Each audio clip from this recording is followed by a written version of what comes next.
Welcome guys. जैसे कि आप जानते हैं कि हम जब भी किसी भी नगर पालिका, नगर निगम या नगर परिषद में कोई भी बिल्डिंग परमिशन लेते हैं तो हमें बहुत सारी फीस पेड करना पड़ता है। जैसे कि फीस में आप देख सकते हैं, जैसे परमिशन फीस भरना पड़ता है, कर्मकार फीस, डेवलपमेंट फीस, इसके अलावा रेन वाटर हार्वेस्टिंग फीस और बहुत सारी ये फीस हमें ऑनलाइन पेड करना पड़ता है। लेकिन कौन सा फीस किस समय और किस प्रकार से लगता है, इसके बारे में हमें कोई भी जानकारी नहीं होती। ये बड़ी अच्छी बात कही आप। दोस्तों, इस वीडियो में हम जानेंगे रेन वाटर हार्वेस्टिंग की फीस के बारे में। तो दोस्तों, आपको पता है कि रेन वाटर हार्वेस्टिंग फीस लगता तो है, लेकिन यह वापस कैसे होगा, इसके बारे में कोई आपको नहीं बताता है। जी हाँ दोस्तों, रेन वाटर हार्वेस्टिंग बाद में वापिस होता है, लेकिन कैसे होता है इसके बारे में इस वीडियो में हम जानेंगे। मजा आया।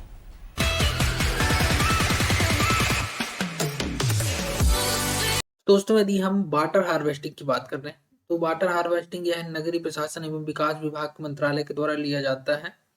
जो रूल 2009 के अनुसार इसमें आया था, मंथन जब इसका हुआ था 2009 में, उसके अनुसार इसमें एक लेटर आया था कि यह भूमि जो वाटर हार्वेस्टिंग फीस लेना है वह किस अनुसार और किस प्रकार से लगेगा। तो यह इसमें जो लेटर आया था, इसमें आपको बता देता हूँ कि मध्य प्रदेश भूमि विकास नियम धारा जो है वो 78(4) के अनुसार, जो भूमि विकास रूल है उसमें आप देखेंगे नियम 78(4) के अनुसार, यदि प्लॉट एरिया है 140 वर्ग मीटर या उससे अधिक है, जो भूखंड का क्षेत्रफल रहेगा वो 140 वर्ग मीटर से ऊपर रहेगा, यानी कि 1500 स्क्वायर फीट। यदि हम वर्ग फुट में करते हैं तो 1500 वर्ग फुट से ऊपर हुआ, ऐसे कंडीशन में जो भवन है उसके अनुसार रूफ वाटर हार्वेस्टिंग का प्रावधान करना अनिवार्य है। नियमों द्वारा भवन अनुज्ञा जारी करते समय इस तरह की आवश्यक शर्त भी जारी की जाती हैं, परंतु भवन निर्माण उपरांत सामान्यतः इस बात की पुष्टि नहीं की जाती है कि इस प्रावधानों का पालन किया गया है अथवा नहीं। तो शासन द्वारा निर्णय लिया गया है कि इस प्रावधान को कड़ाई से पालन सुनिश्चित किया जाए। ये भी सही बात है कि कभी-कभी इस प्रकार से किसी ने वाटर हार्वेस्टिंग बनाया बनाया होता है, कभी-कभी किसी ने नहीं बनाया होता है। तो ऐसे कंडीशन में गवर्नमेंट ने इसको फिक्स कर दिया है कि आपको अब फीस पेड करना पड़ेगा और इसे आपको बनाना पड़ेगा।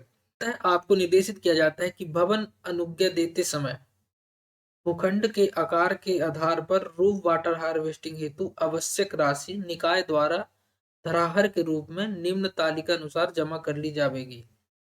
जी जी हाँ दोस्तों, जैसे कि आप वाटर हार्वेस्टिंग का जो फीस लगता है वह आपको एक धरोहर के रूप में ही आपको देना पड़ता है। यदि आप वाटर हार्वेस्टिंग बना लेते हैं तो आपको यह अमाउंट एक मान से नगर पालिका, नगर निगम या नगर परिषद के द्वारा आपको वापस करना चाहिए। वो भी क्या करना, जब आप इसको सुनिश्चित करवा देंगे कि हमने वाटर हार्वेस्टिंग बनाया है, तब उस कंडीशन में आपको यह वापस कर दिया जाना चाहिए। जैसे कि जो वाटर हार्वेस्टिंग रहता है वो प्लॉट एरिया के अनुसार लगता है।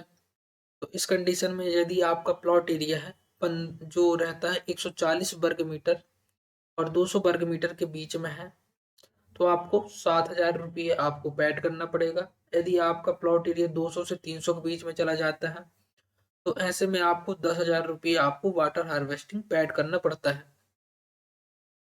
और जब आपका प्लॉट एरिया 300 वर्ग मीटर से 400 वर्ग मीटर हो जाता है तो आपको 12,000 पेड करना पड़ेगा वाटर हार्वेस्टिंग फीस।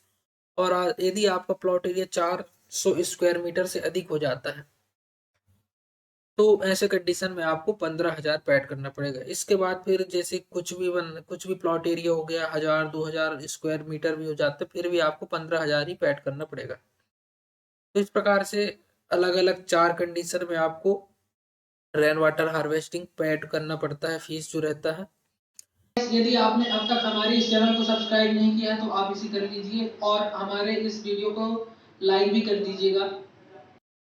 इसमें आगे दिया गया है कि भवन निर्माण उपरांत आवेदक द्वारा रूफ वाटर हार्वेस्टिंग कराए जाने की सूचना प्राप्त होने और उसका सत्यापन होने के उपरांत धरोहर राशि जो रहता है वो वापस कर दी जाए। यदि आप भवन निर्माण करा लेते हैं और आप उसमें वाटर हार्वेस्टिंग भी बना लेते हैं तो इस उपरांत आपको जो धरोहर राशि वो वापस कर दी जाए। तो यदि आप वाटर हार्वेस्टिंग पेड करते हैं फीस, तो आप यदि वाटर हार्वेस्टिंग बनाते हैं अपने कंस्ट्रक्शन वर्क में या अपने घर में, तो आप इस पैसे को आप वापस लेने के अधिकार पा जाते हैं और आप इसे वापस भी ले सकते हैं। यदि रूफ वाटर हार्वेस्टिंग की व्यवस्था आवेदक द्वारा नहीं की जाती है, तो इस धरोहर राशि से निकाय स्वयं उक्त कार्यवाही करने की व्यवस्था करे और प्रत्येक निकाय में इस हेतु एक एक जो मॉडल अधिकारी होती है, मंडल अधिकारी को नियुक्त किया जाए। कृपया इस निर्देश का पालन आवश्यक रूप से सुनिश्चित करें तथा की गई कार्यवाही को प्रतिवेदन संचालनालय द्वारा को भेजा जाए। इस प्रकार से जो वाटर हार्वेस्टिंग फीस होती है आपको लगता है, और यदि आप वाटर हार्वेस्टिंग बना लेते हैं तो यह अमाउंट आपको वापस भी हो जाती है, लेकिन आपको बनाना पड़ेगा और उसे सत्यापन कराना पड़ेगा आपने यूएलबी और अपने नगर पालिका पे। तो गाइस, आपको पता चल गया होगा कि आपको rain water harvesting plot area के अनुसार कब और कितना पेड करना चाहिए और आपको इसे कैसे वापस ले सकते हैं। इसके लिए आपको अपने नगर पालिका में सत्यापन कराना पड़ेगा यदि आप rain water harvesting charge paid करते हैं, और आप यदि घर पे बनाते हैं तो आप इसे सत्यापन करा करके वापस ले सकते हैं उसी नगर पालिका से। इसके लिए आपको जो डॉक्यूमेंटेशन रहते हैं कार्य, वो आपको पूरा करना पड़ेगा नगर पालिका से, और फिर आप इस फीस को अपने अकाउंट में वापस ले सकते हैं यूएलबी के द्वारा। तो गाइस, इस वीडियो पर इतना ही। यदि आपको यह वीडियो हेल्पफुल लगा हो तो आप इसे लाइक कर दीजिए और हमारे इस चैनल को सब्सक्राइब कर दीजिए, हमारे इस वीडियो को शेयर भी कर दीजिएगा। मिलते हैं आपको एक नए वीडियो पर, जब तक के लिए गुड बाय एंड जय हिंद, वंदे मातरम।